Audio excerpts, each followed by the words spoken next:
I have some crazy adventures, so I am going to bullet point the highlights. I'm 18, just arrived at Paris de Gaulle Airport to travel through Europe alone. I am having an "oh shit, what have I gotten into" moment as I kneel down to tie my shoe. A pretty French girl comes up and tells me not to place my bags on the ground or they will be stolen.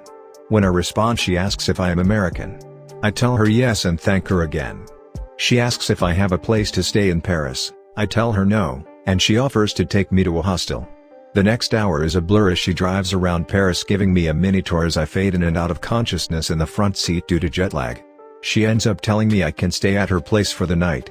I get there and while showering hear her come in.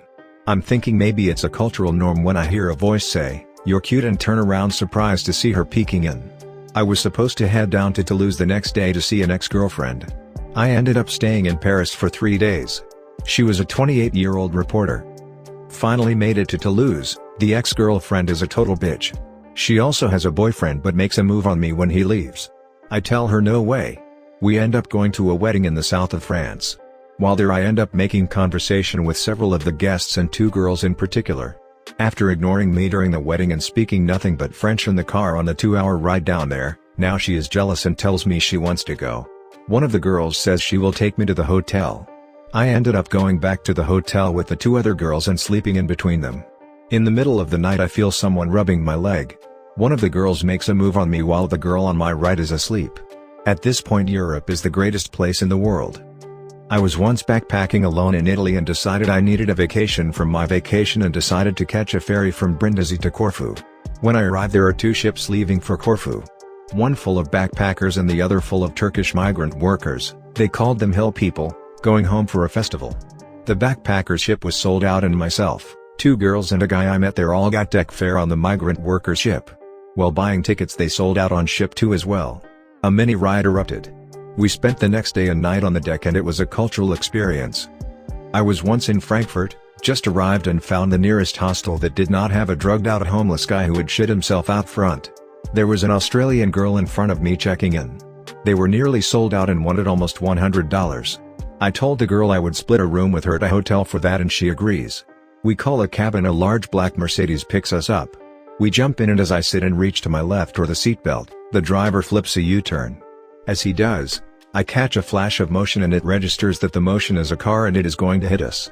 I drop the seatbelt and brace, the girl never saw it, and we get deboned.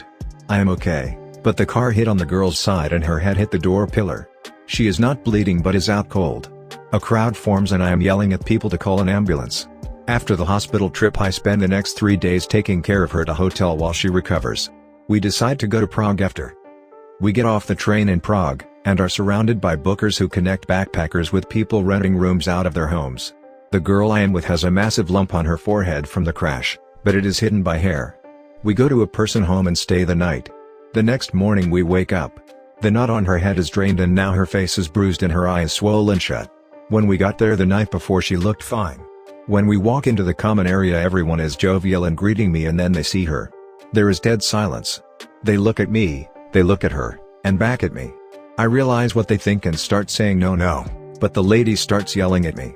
After 3 hours, 4 police officers, and slot of explaining they let me go. In Prague we meet 4 other backpackers and decide to go to Auschwitz. A group of 3 girls from New York attach themselves to us. They are loud, argumentative, and we don't like them. Just after sunrise the train starts to slow, and the at 3 miles per hour violently stops. I look out, we are in the middle of nowhere. We wait for 1 hour and another train pulls up. All the Polish people start grabbing their things, and getting on the other train. No one speaks English. We decide to jump on the other train. As we depart I walk by a couchette with the 3 girls from New York in it. They are asleep. I start to knock on their door, think better of it, and let them sleep. We never saw them again. We go and spend the entire day at Auschwitz. That night we are waiting on the bus and there is an old man sitting there. I recognized him from the bus ride over and said hello. He greets me and his eyes are red from crying. He is American. He tells me he fought in World War II and helped liberate other death camps. He has lived in Poland for 8 years and made the decision to visit Auschwitz to try and understand why. For 2 years he has made the bus ride from Mishvim but he does not have the courage to go inside. He sits on the bench all day until the bus comes back. It was a powerful moment after a powerful day. I have tons of other stories that include meeting a socialite in Spain, Yachts, sailing the Med for a month and working as an illegal in Spain for 6 months. Crazy shit happened there as well, but I have to go to work. I married the girl from the wreck in Frankfurt 4 years later and we are together to this day.